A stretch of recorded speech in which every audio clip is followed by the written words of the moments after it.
Welcome to பவானிஸ் kitchen. இன்றைக்கி என்ன recipe பார்க்க போகிறோம்னா, மலேசியாவில் ஃபேமஸான செண்டோல் ட்ரிங்க். இந்த ட்ரிங்க் வந்து ரொம்ப டேஸ்ட்டாக இருக்கும்.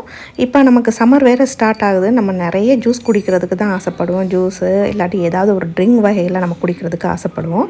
இந்த ட்ரிங்க் வந்து இந்த சம்மருக்கு வந்து ரொம்ப நல்ல டேஸ்ட்டாகவும் நல்ல ஹெல்த்தியாகவும் இருக்கும். இந்த ட்ரிங்கை நீங்கள் ட்ரை பண்ணி பாருங்கள். ட்ரை பண்ணி பார்த்துட்டு எப்படி இருக்குன்னு சொல்லுங்கள். இப்போ வாங்க இந்த செண்டோல் ட்ரிங்கை வந்து எப்படி செய்யலாம்னு சொல்லி நம்ம பார்க்கலாம். முதல்ல ஒரு மிக்ஸி ஜார் எடுத்துக்கோங்க. அதில் வந்து இந்த பாண்டான் லீவ்ஸ் வந்து இது வந்து சூப்பர் மார்க்கெட்லாம் கிடைக்கிது. இது நான் வீட்டிலேயே நட்டு வச்சுருக்கிறதால நான் எடுத்துருக்கிறேன். அந்த பாண்டான் லீவ்ஸ் வந்து 8லேருந்து ஒரு 10 வரைக்கும் எடுத்துகிட்டு இதை குட்டி குட்டியாக வந்து கட் பண்ணி மிக்ஸி ஜாரில் சேர்த்துக்கோங்க. அதில் 1 கப்பு தண்ணி சேர்த்து நல்லா அரைச்சி இந்த சாறை வந்து வடிகட்டி எடுத்துக்கோங்க. திரும்பவும் ஒரு 1/2 கப் தண்ணி சேர்த்துட்டு நல்லா அரைச்சி அதையும் வடிகட்டிக்கோங்க. நம்ம மொத்தமாக 1.5 கப் தண்ணி சேர்த்து அரைச்சி எடுத்துருக்கோம். இதில் 1/4 கப்பு வந்து அரிசி மாவும் 1/4 கப்பு கார்ன்ஃப்ளவரும் சேர்த்துக்கோங்க. இதில் 1 டீஸ்பூன் உப்பும் 1 டேபிள் ஸ்பூன் சர்க்கரையும் சேர்த்து நல்லா மிக்ஸ் பண்ணி எடுத்துக்கோங்க. கட்டி இல்லாமல் நல்லா மிக்ஸ் பண்ணிக்கோங்க. இப்போ நீங்கள் அடுப்பை ஆன் பண்ணிவிட்டு சிம்மில் வச்சுட்டு இந்த நம்ம கலந்து வச்சுருக்கோம் இல்லை, இதை வச்சு நல்லா மிக்ஸ் பண்ணி எடுத்துக்கோங்க. கார்ன்ஃப்ளவர் சேர்த்துருக்கிறதால சீக்கிரமாகவே கெட்டியாயிரும். இந்த மாவு வந்து இப்போ பார்த்தீங்கன்னா உங்களுக்கு லைட்டாக வந்து க்ரீன் கலரில் இருக்கும் இல்லையா, இது வந்து நல்லா வெந்ததுக்கப்புறமா உங்களுக்கு வந்து டார்க் க்ரீன் மாதிரி ஆகும். இதை வந்து நல்லா வந்து மிக்ஸ் பண்ணி எடுத்து அடுப்பில் இருந்து இறக்கிக்கோங்க. இதில் நீங்கள் விருப்பப்பட்டால் க்ரீன் கலர் வந்து 2 ட்ராப்ஸ் கலரிங் வந்து சேர்த்துக்கோங்க. நான் இன்றைக்கி சேர்த்துக்கிறேன்.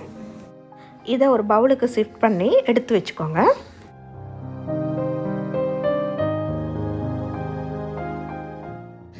இப்போ ஒரு பாத்திரம் எடுத்துக்கோங்க. அதில் வந்து ஃப்ளேவருக்காக பாண்டான் லீவ்ஸ் வந்து ஒரு 5-6 வந்து இந்த மாதிரி முடிச்சு போட்டு அதை சேர்த்துக்கோங்க. இப்போ இதில் வந்து கருப்பட்டி சேர்த்துக்கோங்க. நம்ம இன்றைக்கி வந்து கருப்பட்டி வந்து ஒரு ஸ்வீட் டேஸ்ட்டுக்காக மட்டும்தான் சேர்த்துக்கிறோம். அது வந்து நீங்கள் வந்து அளவு வந்து முக்கியம் இல்லை. ஏன்னா நம்ம கோகோனட் மில்க் எவ்வளோ சேர்த்துக்கிறோமோ அதுக்கேற்ற மாதிரி நம்ம இந்த ஸ்வீட்டுக்கு நம்ம வந்து சேர்த்துக்க போகிறோம். அதனால் நீங்கள் வந்து அளவு முக்கியம் இதில் இல்லை. நான் இன்றைக்கி வந்து ஒரு 2 பீஸ் வந்து நான் எடுத்துக்கிறேன்.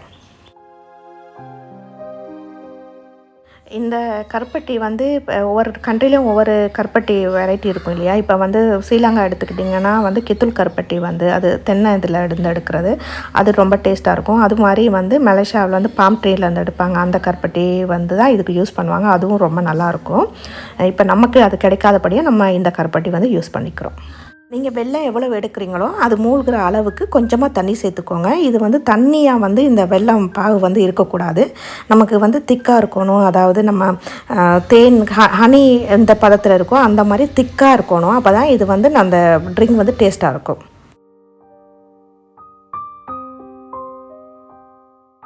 வெல்லம் கரைஞ்சோடனே பாருங்கள், நம்ம தண்ணி கம்மியாக தானே சேர்த்துருக்கோம். அதனால் வந்து வெல்லம் கரைஞ்சி இப்படி பொங்கி வரும். அந்த டைமில் வந்து ஸ்டாப் பண்ணிக்கோங்க. ஏன்னா முருக விட்டுறாதீங்க.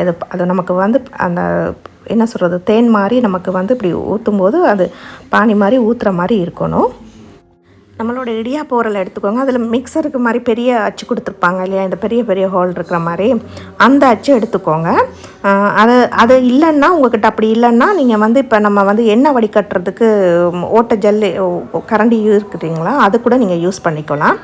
அதில் மாவை போட்டுட்டு கூட நீங்கள் இப்படி தேக்க வந்து இந்த மாதிரி அந்த உங்களுக்கு நூடுல்ஸ் மாதிரி வந்து இந்த மாவு வரும். இதெல்லாம் ரெடி பண்ணுறதுக்கு முன்னாடி முக்கியமான ஒரு விஷயம் வந்து நல்லா கூல் வாட்டரும் ஐஸ் க்யூப்ஸும் வந்து ரெடி பண்ணி வச்சுக்கோங்க. எனக்கிட்ட வந்து ஐஸ் க்யூப்ஸ் வந்து நான் வைக்கிறதுக்கு மறந்து போயிட்டேன். ஆனால் ஆக்சுவலாக வந்து நல்லா தண்ணி வந்து என்னோடது வந்து நல்லா கூலாக இருக்குது. ஐஸ் வாட்டர் வந்து நல்லா கூலாகவே இருக்குது. அதில் ஐஸ் வாட்டர்லேயும் அந்த ஐஸ் க்யூப்ஸ் போட்டு ஐஸ் வாட்டரில் புழிஞ்சால் மட்டும்தான் இந்த மாவு வந்து உங்களுக்கு வந்து ஸ்டிஃபாக வந்து அப்படியே நிற்கும். இல்லாட்டி வந்து இந்த நீங்கள் புளிய மாவு வந்து உங்களுக்கு கரைஞ்சி போயிடும். இதை மூடி ஃப்ரிட்ஜில் எடுத்து வச்சுக்கோங்க. நான் இன்றைக்கி ஒரு தேங்காவை துருவி எடுத்து அதில் வந்து கொஞ்சமாக தண்ணி சேர்த்து நல்லா திக்காக வந்து பால் எடுத்து வச்சுருக்கிறேன். உங்களுக்கு எவ்வளோ உங்களுக்கு வந்து ட்ரிங்க் வேணுமோ அதுக்கேற்ற மாதிரி நீங்கள் தேங்காய் பால் வந்து எடுத்து வச்சுக்கோங்க. இதில் 3 தடவை நான் போட்டு தேங்காவை அரைச்சி தேங்காய் பால் எடுத்துருக்கிறேன். கொஞ்சமாக தண்ணி சேர்த்ததால் நான் 3 தடவை சேர்த்து தான் நான் வந்து அரைச்சி எடுத்துருக்கிறேன்.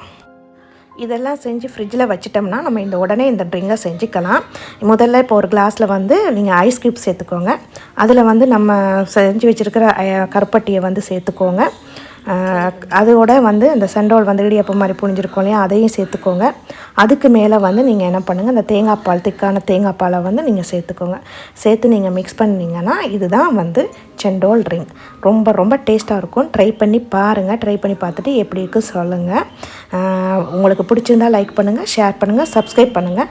மறக்காமல் பக்கத்தில் இருக்க பெல் பட்டனை ப்ரெஸ் பண்ணிடுங்க. தேங்க்யூ ஃபார் வாட்சிங்.